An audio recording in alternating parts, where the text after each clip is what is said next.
Hey You guys, start. my name is Amber, And my name is Jill. and we are the hosts of your Spartan Canada Ambassador podcast. We are so excited to be able to share with you as many facts about Spartan, bringing guests on, bringing racers, and bringing you everything there is to know about Spartan Race Canada. So if you're excited for this race season, don't forget to tune in for all our new episodes and all of our surprise guests to come. I am here today with Amber, and today we are going to be getting some race insight with Nic Bertrand, who is the Spartan Race Canada race director. Our topic today is the history of Spartan Race Canada, but we've got some really cool tidbits in there, some stuff about the hurricane heats, and some tips at the end, and a little surprise. This episode is a really fun episode where you'll get to know Nic and really hear about the evolution of Spartan brand here in North America, really from the grassroots into the brand it is today, and how their mission has never wavered throughout the growth of the brand.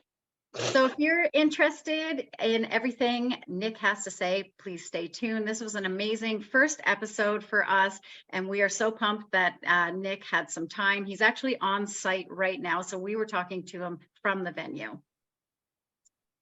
All right, without further ado, let's get into it. I am here with Nic Bertrand, and he is our race director for Spartan Canada. Hi, Nic, how's it going? Yay! Hi, Jill. Going good, very good. Thank you very much for having me today, despite my tardiness. Oh, that's okay. I'm assuming you were doing race things for people who are racing and not worrying about Spartan videos. Exactly. Imagine things happen on site. Awesome. So why don't you give us a little intro about who you are and what you do, and we'll start with that. Who you are, what you do. That works. Well, as you greatly said, I'm Nic Bertrand. I've been with the company for about 8 or 9 years now, so it's been a while. It's been a minute. People call me Bear. That's my nickname here at Spartan. So most times on my radios or anything like that, I'll answer to Bear.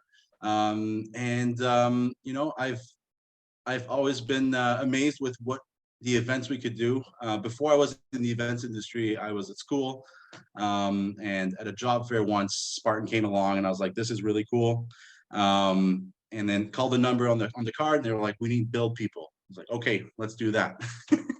And then with absolutely no experience, I started building things. I learned so many things about construction, how to build these events, and I just fell in love, as I'm sure most of everyone on here have fell in love with Spartan in a way that is unlike other events, other experiences, and other challenges. And I think that it brings out the best out of us. So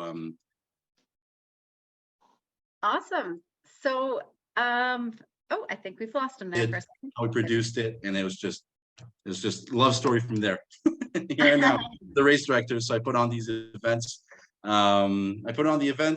I help the crew get experience, get on the ground, put an event on out of pretty much nothing, and then all together we take it down and go right to the next one. So that's what we do. So you're just constantly busy and traveling, especially at this time of year.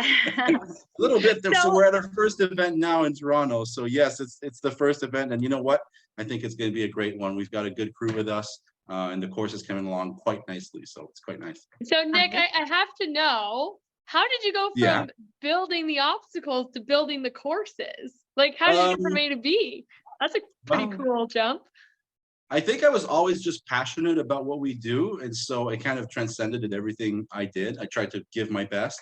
I've learned from the best. I've learned from Johnny. I spent some time in the Middle East doing this. I spent some time in the US. So overall, I think it was just out of interest, out of passion for what we do. If it was building obstacles, you know, we do so many things. We wear so many hats here on site that sometimes, you know, even if you're on the build crew, you're going to be helping out the festival crew. And even if you're on the festival crew, you might be marking course. And so it really helps us kind of build a great set of skills that you're able to apply as a race director, as a general manager, as whatever it is. And so I think that just kind of led me into this. I think I was just passionate about it. And I do have a business administration background. And so obviously the business side of it kind of came along as the opportunities arose. And I don't know, I think I was just really passionate about about what we do. And I was comfortable doing it. And I think it was just a natural progression of things, one step leads to another. And I'm a person who likes to learn a lot of things. And I know for sure that I don't know much, but that I'm probably here to learn a lot of things. So I try to learn as much, and maybe that's a part of it that got me here.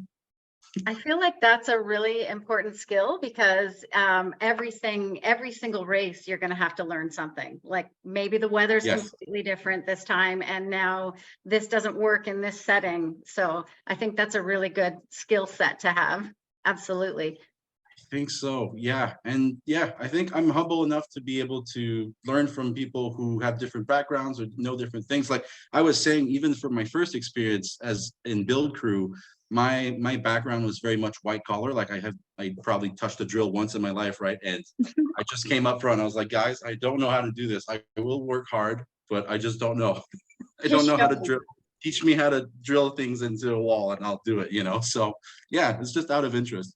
But you know what's actually cool is like, I love that you say every time you guys like put up a course, you're learning something. And it's really interesting because us as racers on the other side of it, like every time we step up to that starting line, we know we're going to have to probably conquer something and learn something about ourselves as a racer. So it's really neat to hear that like on both ends of it, it's such a learning experience on like all aspects. So that's pretty cool. Yeah, you know that you don't know what's gonna happen, right? Exactly. That should be like motto of Spartan. You think you know, but you really don't know. I love that. It ends with "you'll know at the finish," so that's perfect. Yes, I've always loved that motto. Isn't it great? You'll know the finish line. I know. I think we just dissected it right here. Now we all understand it. We're done. We're good. This is over. We're finished. No. We wanted to also talk today about so today's topic, mainly aside from your on site and the first race of the year, we wanted to talk about the history of Spartan Canada today, because it's a little bit more new than it is in the US, and it's growing now, and the goal is to keep it growing. So let's talk about that. And we've got a few questions that we had for you. I love that. So Nic, I heard you say like you've been in the US, you've been around the world for Spartan. So like when and how did Spartan really evolve into Canada? Like, do you have any general timelines on that? I do actually.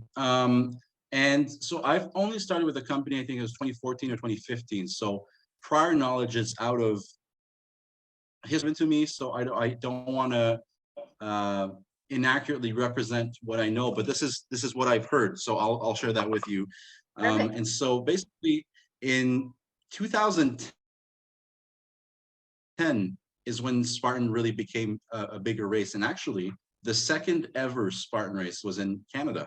I don't know if you guys knew that. But so the first race was up in Vermont, the first Spartan race. Yeah, you didn't know, eh? They were much smaller events back then, but the first event was up in Vermont, and the second one was up in Domaine Saint-Bernard in Mount Tremblant, and that was in 2010. If I'm not, I think that was the first venue. There might have been another venue, but I know that was the second race that Spartan had produced, and then they went off into the UK. So those three countries, US, Canada, and the UK, were kind of the three originals, if I may call it like that. And it kind of grew from there. Obviously, like you were saying, it became a sensation in the US. It became this great enterprise and this huge company to deal with and manage, I'm sure. So those guys are doing great down there. And we're part of Spartan US now. But so I guess it evolved from there. So 2010 to 2014, I wasn't then. Were huge events, it became, I think the first event was 700 people, because Joe had tried over and over in the US to try to make it stick on, and then when it actually stuck and we got the Spartan Race name and we actually made it a thing, that's when we started seeing an increase of people, and kind of drastically, right? Mm-hmm. Today, if we saw a race with 700 people, we'd be like, oh my God, this is such a small race, right? But back then, it went from 150 to 700 people in like the matter of 2 events, and that was shocking, right? As you could imagine. So Yeah, that's amazing. yeah, so those were the starts, those were the origins, and it was pretty cool. There was some stuff that I think we're trying to kind of move back towards like a more rugged, like unfinished look a little bit for Spartan, trying to bring back the essence of the gladiators. Remember when we had the gladiators? Should I talk a bit about that? I don't know. Absolutely. But yeah. Please do. Because I remember I didn't do Spartan at that point, and I remember seeing that and going, that's interesting. But at the time I was also paying attention to Tough Mudder, and they were electric shocking people. And Yes. I was like, okay, so this is just a different world, and this looks like fun. But yes, please go ahead on that. Yeah. I mean, you're so right. All these things, there's just, I guess there are no guidelines. It was kind of inspired, I guess it was inspired by the Army. I don't want to speculate on that or, have some sort of misrepresentation, but I think it was inspired by the Army and what they did. And so it's just like, do hard things, put obstacles in the way of people, and we'll see them at the finish line. And I think that's where the motto we were talking about came from earlier. We had very little in terms of equipment. I think we had like one 53-foot trailer worth of stuff, and now we're at six of those trailers that were originally, the same event. Wow. And so we used the Hercules hoist obstacle that you guys will very much know. We used to either hang it on the top of trees. We would like hang a wire from tree to tree, and then have the pulleys off of that. Or sometimes we'd even use the ski lifts if we were going like in Vermont and in Montreal and like these places where it would be a ski hill. We'd use the ski lifts for rope climb. We'd use them for Herc hoists. So it was a lot of just kind of redneck engineering behind the whole thing. Who would have known? But yeah, that's kind of what the obstacles were. And then they brought on the spear throw, which was iconic for the brand and that we still carry today. And I love that obstacle. It's probably one of the ones actually I could do the best. I need to get back into shape. But this one I think I could still do pretty good compared to others. So that's kind of my weird flex. but the gladiators. Volunteers? Were they all volunteers or the staff? Yeah, the gladiators there. Oh, they were volunteers. You know what? At some point, I believe that they were hired and they were actually models. Because I who'd have known, right? Were they Hollister models by chance? Right? I think so. I think they were like they used to like at the finish line and at the gladiator, they used to like dress up as gladiators and hand you their medals. And those people were actually like models, like super cut guys that would give the and it just brought this ambiance that was amazing. But yeah, the gladiators, for people who might not know on this call, and we're talking about them over and over, it was because it was amazing. This would bring so much crowds out to the finish line. It was crazy. So usually you'd come down from the ski mountain. So you travel downwards, and then that's where the finish line would be with the finish arch. And then before hitting the finish line, this was your last obstacle before the fire jump was a thing, is you had a corral and you had 3 or 4 people with big pugo sticks, and you would come full sprint coming down and try to go.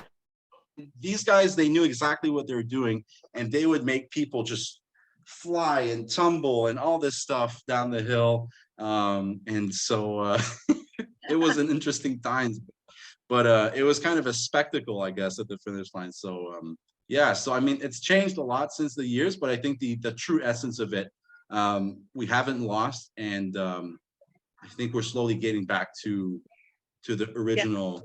Yeah. And you know what? It's really interesting. I could talk for hours.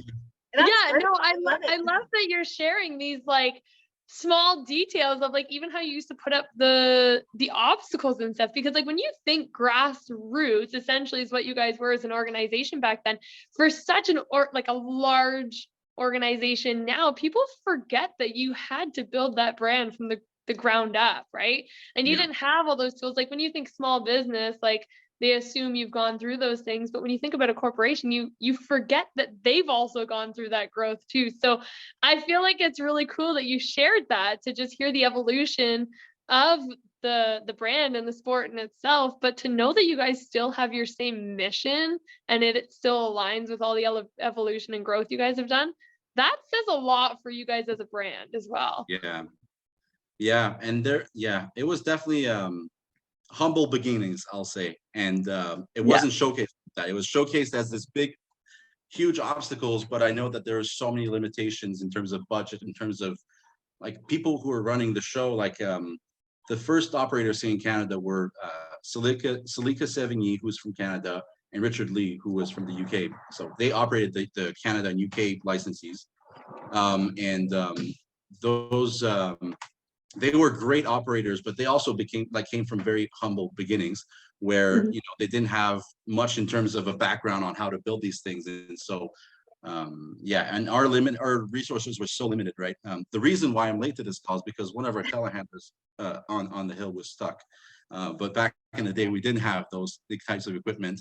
And so I remember very vividly, like building the kids course and having to take a 4-foot wall on my back and having to walk uphill in the rain in Halifax. I remember when we were out there, I have very vivid memory of this. And you just walking up the hill, it was absolutely just like, it was almost like doing a hurricane heat and you get barely paid for it. But and it's like, it was just amazing, like how far we've come, like you say, because, it's always stayed true to its origin, but how much it's been good for the employees, how much it's been, the product itself, like it's been so much, it's been better through the years. So it's always good to see it kind of evolving, but And to see that you're still here with the brand too also speaks volumes. Like that's amazing. And I think it's fun that you can look back and laugh at the stuff that you used to do and now feel spoiled by all the, the tools and stuff that you have now. But I think that really is what built you guys and gave you guys such a foundation and a community, because the Spartan brand has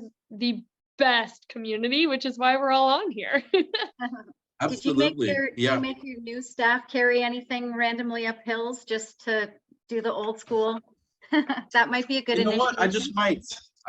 We might have brought a bit of inspiration. So hopefully this doesn't go too viral, because I don't want them to see it and see I got the idea from you guys. No, I'm kidding. We'll be getting hate messages in our inboxes. We will exactly. Why did you do this to us? Now, you guys, I know Spartan North America is Spartan Canada is a part of Spartan US. We're Spartan North America. I know that just recently happened in the last few years. Do you want to tell us a little bit about that merger and why that's happening and why that's a great thing for us? Those were a few questions. Wow, question. I like it. So 29, at the end of the 2019 year was when the US, like you say, the core business of Spartan Race Inc. bought out the licensee up in Canada.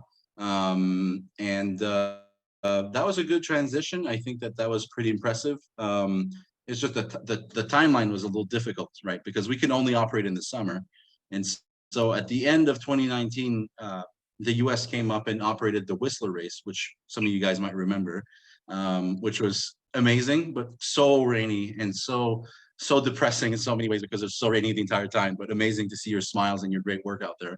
But it was a great mountain as well. But so after that race, we started, so we had to basically start again from scratch, right? So we didn't have any equipment. We didn't, like, most of our staff was gone because they were part of the old organization. And so it was kind of a reset, copy and paste, or I guess a delete and start over.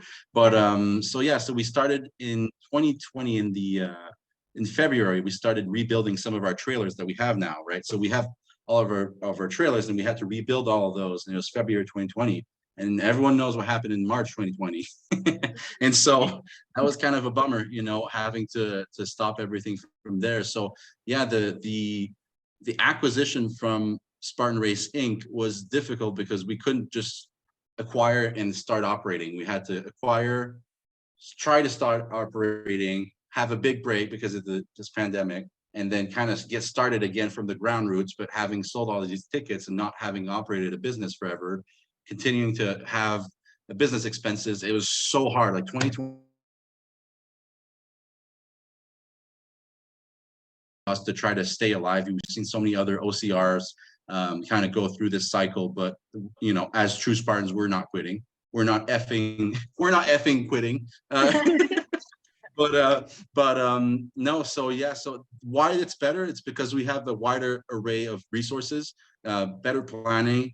We have more people to do more standardized things now. So back in the day, it kind of used to be a back room where we'd be like, okay, what do you think we should do? And we're doing this. Okay, let's order this many. We don't really know. And now it's just, we know what we're doing.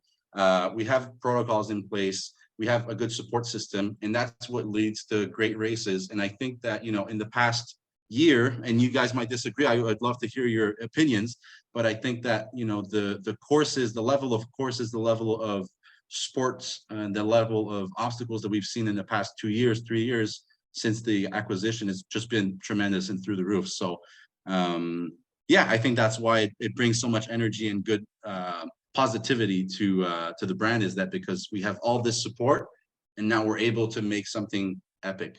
Yeah, I actually really agree with that. I didn't know this before I became a Spartan ambassador, but we get to learn stuff being in that program. There are trailers. You guys put everything in trailers and you share them, especially over in the West Coast with the US. So, I mean, that to me is what I envisioned, is that you would have a build crew at each site and they would go, you'd hire the local people, and maybe that's how it started. But it's very interesting to me now that you probably have people going all over Canada who know what they're doing. They know how to put the obstacles together. And how much time does that save? Well, we're still working on the staffing piece. We're still not able to have full-time employees in Canada. Unfortunately, we're not able to trade, so we're able to, on a planning level, we're able to share a lot of the resources with the US that they back us up with, logistics and procurement and, the travel side and all this, there's that infrastructure, but on the ground, it is still the same story. So the people who are out right now, right there behind you, in the festival area, which is looking pretty good, by the way. The people who are there right now have 4 days of experience for most part. We have 4 people that came back from last year, but unfortunately, they're all contractors. So, some of them come, some of them go. I think we're going to build something this year where we're going to be able to keep our people and get the experience and the efficiencies that come with it that you were talking about. But unfortunately, that part has not changed yet, and still a work in progress. But the product that we deliver is usually always great. So I'm hoping that this will be the case again this year. It's nice. I think it's nice to see. And I mean, having those standardizations, like you said, between US and Canada, I think it's great, one, for you guys to train those staff that are kind of ever evolving, but two, from the athlete perspective, because a lot of Canadian athletes will go into the States and race because it's actually sometimes more accessible for them. They kind of have a general idea of what to expect, and the expectations and the standards are the same. So I think it was brilliant in delivering, to cater to the athletes as well. So that was, I think, a big bonus. Yeah, I agree. And it's always nice to keep the same staff over and over, because you could start to develop a relationship with the athletes, with the customers, even if they're doing open or whatever. It's always nice to have that. So I agree. Yeah, it's kind of nice to see the back and forth from the US and Canada. Awesome. So we're really curious. I know we're getting close to the end here. We are getting really excited for this weekend. Obviously, it's the first race weekend in Canada this year, which is super excited. So, I mean, if you could give us one little inside scoop, one little tip or trick to the weekend, what would it be? If you're allowed, give us one little hint. It's a good one. I've got a good one. So as I was getting back to our roots, actually, I have a question for you guys. When was your first race and where was it? What year and where? Mine was 2019, and it was in Collingwood. I can't remember the name of the venue, but it wasn't Blue Mountain. It's got another name, but it was Collingwood. Yeah, Duntroon, I think. It was out in Duntroon. Yeah, and it was a cool race. It was a 3-day weekend, actually. So I'd never known anything. So yes, on the Friday we had the sprint. I remember. That was great. Yeah, and I thought, and then after I was only signed up for one race, but then like I was saying to Amber before, I'm a little bit of a medal chaser. So somebody while I was running said, "Oh, if you do the other two races, you get a big, huge medal." So I, of course, immediately went home and signed up for the other two for the weekend. So that was my first race experience. I love that. Yeah. Amber, Mine was in What was yours, 2021. Amber? 2021 at Blue Mountain, and to be completely fair, I walked into it not knowing. I had no idea what I was getting into, and I swear to God, I don't know if you guys were at that race. You're like, oh, this is fun, and then you turn left, and you're going straight up this mountain. And 2 minutes in, and I'm like, I was fairly fit at the time. I looked at my friends, and I was like, guys, my calves are cramping, my butt is burning. Like, I don't know if I can do this thing. And then, like every other person, here I am 2 years later. I've now done trifectas and trifecta weekends. And like, you just fall in love with the humbling experiences that come along with the races. So, yeah, I did pretty much everything that was on the east coast of Canada last year, Calabogie, Blue, you name it. So I haven't gone out west yet. Nice. And what science are you using in order to make it so that the race is completely uphill? And then, like, how does that happen? Hey, we're trying. I mean, we're trying to not have it just up and downhill. So that 2021 course, Amber, that you're talking about, that was a tough one. I don't know what distances you did, but the ultra was absolutely soul crushing. And I think it's one of the reasons we love this is it crushes our soul. It makes us humble, and then we just keep going, and then we want it more. So yeah, it makes us be better people. But I don't know what kind of science. I mean, I try to not have it. I try to have some courses that are a little bit easier, just for the first time racers, for the first time Spartans. You'll see, like, for example, here at the race weekend that this place here in Brimacombe, it used to be up and down the hill the entire time.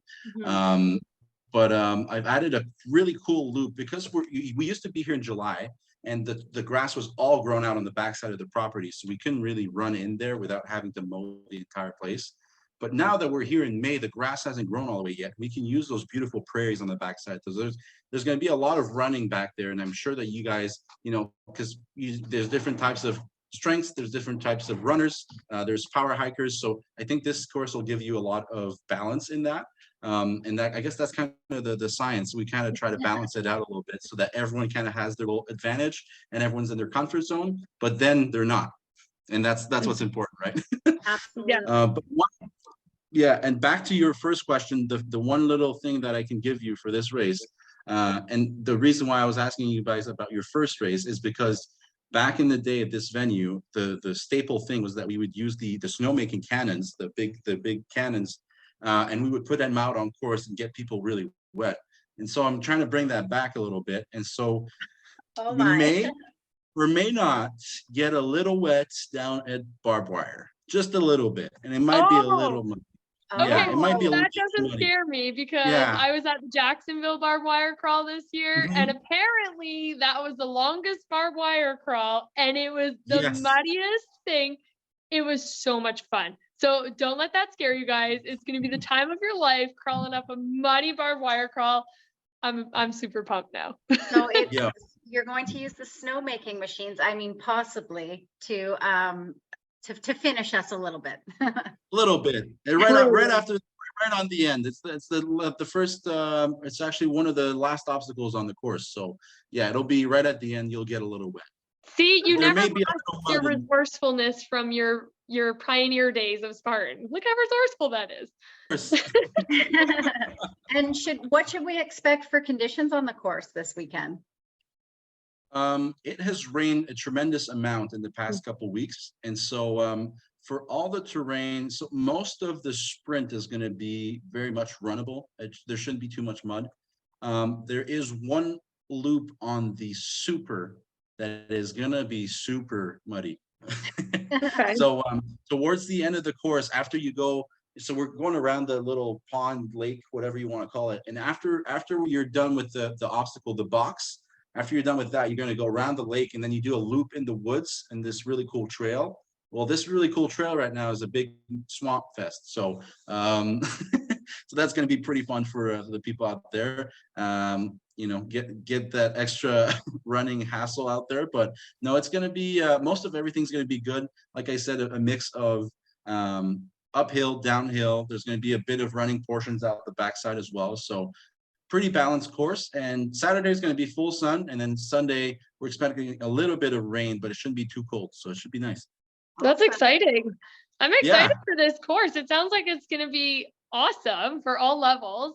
And I just want to bring up, this is the only hurricane heat weekend in Canada this year.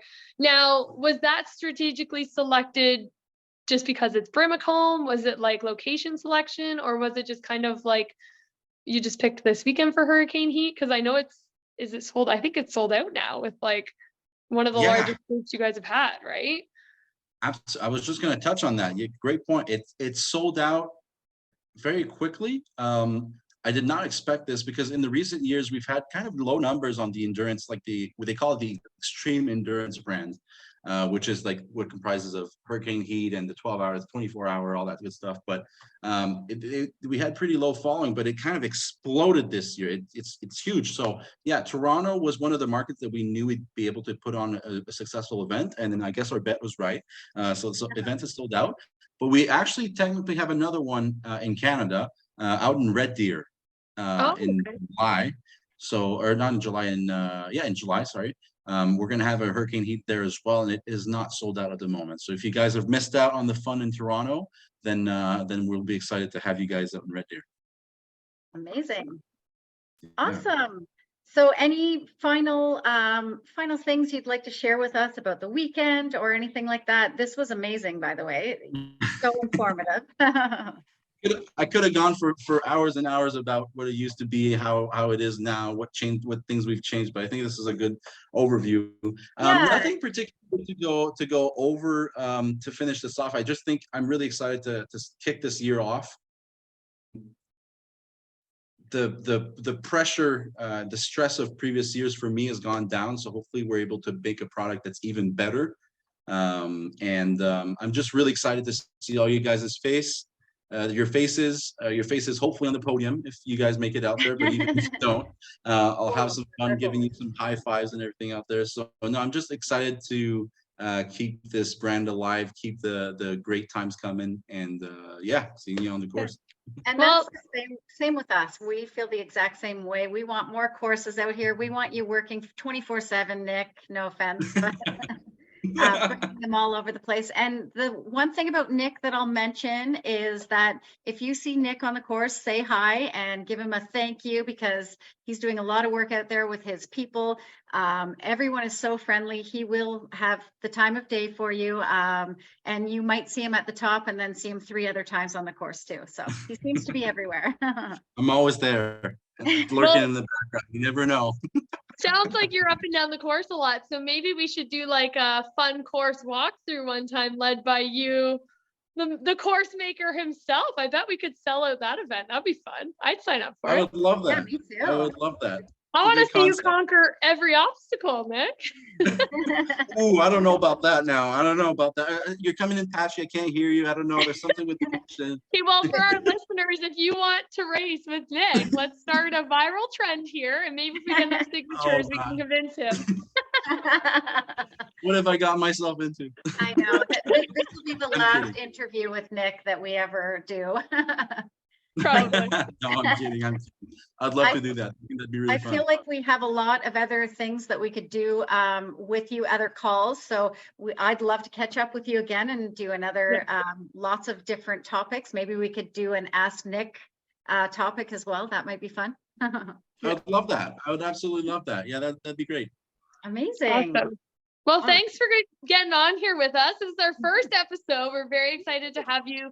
I can speak, I'm sure, for Wow, love that. Well, congrats.